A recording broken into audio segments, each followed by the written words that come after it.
It took 3 months of me constantly inner battling myself to post this YouTube video because I'm like, they didn't come out perfect, so what's even the point? But I'm gonna give this video a chance because I feel like it'll do pretty decent. And even if it doesn't, at least it's still out there. Anyways, so today we're making croissants. And to make croissants, I had to go through a couple different recipes. I went through about 7 because I wanted to find some very good, very authentic French croissants to make because I was really craving them. I've made my own, but I want to make some different ones. If you'd like to try the recipe I use, I will link it down below along with my croissant recipe for croissant bread actually, because why not? I almost messed up the whole recipe by using the wrong hook. I meant to attach this one and I did not. So let's take this off. Please remove.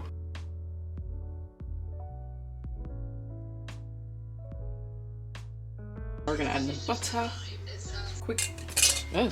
If you ever need to soften butter, but like you are trying to do the recipe right now, just get a metal tin, make it a little bit hot, so you can either put like some hot water under it, put the butter, let it sit for about 10 minutes, and then you have softened butter you can use. That's exactly what I did. See, croissant dough needs to be fairly cold, and I was taking the risk of doing this by a hot window in Florida. So honestly, if you messed up, I feel like you have leverage. Okay, we have our nice, cute little bowl. Oh, look at the way that bounces back. You know, I don't know if that's supposed to be doing that. If it's not, I already messed up. But let's wait till day 2. I'm actually waiting for. I gotta wait an hour for the dough to rise, and then after that hour, I gotta wait 24 more hours. So, yeah. That looks.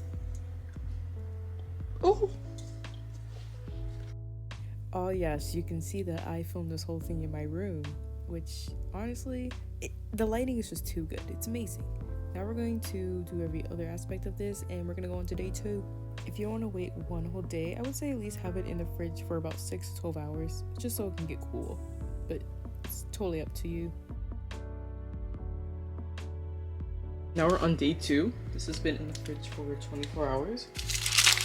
And then we have our butter slab. Very frozen. So let's start assembling, and then we have to put it in the fridge for another 30 minutes. No, another hour. And then we can start making the croissants.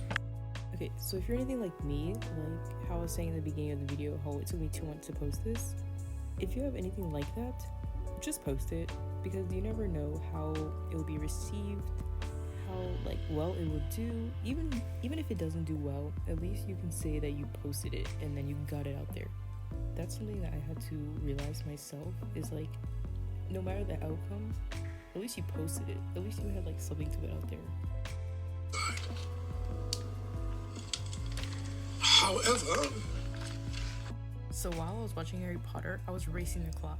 I had 6 hours left of movie watching, but I only had 5.5 hours left of it being on Netflix Prime.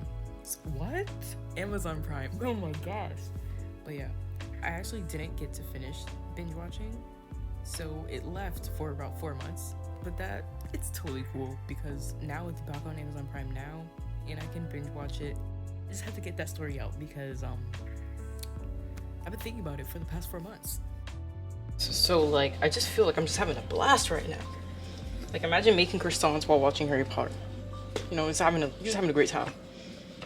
So now we're about to do our proving. We have to roll out the dough.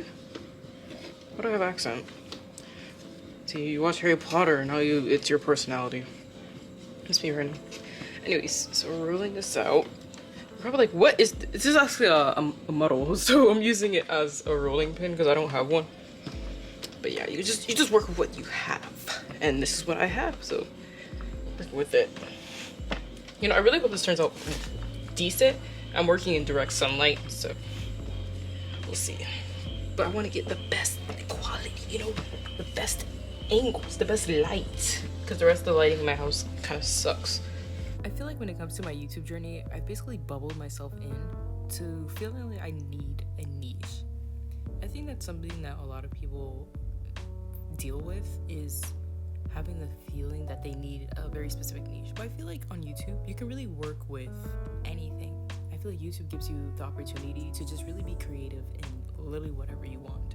You can just post and be like, wow, I felt great doing that. Even if it's not really like the same thing the next week, just putting it out there, it's still really good. You're still putting something out there. Over time, you'll be like, okay, I posted this stuff. Now I can see what I can work with. And then you can see which direction both you and your YouTube channel can go towards to feel you're most fulfilled while doing this. Terrible news. My oven set on fire, so my croissants can no longer be cooked because I put my croissants in the oven and they set on fire. And I'm gonna insert photo evidence. So apparently the pan I used was not the best. I don't know. Maybe my oven was really old and it was tired and it set on fire. So that's the croissant week. Now we're gonna go on Amazon, find a new baking pan. I think these would be good. So I'm gonna order these now so I can make these again. That took 2 days. You know, even though it's burnt, it really doesn't look all that bad. Like that would have been a really good croissant. It's just covered in ash from the fire. But other than that, that would have been like the perfect croissant. That would have been too good. I would have ate that.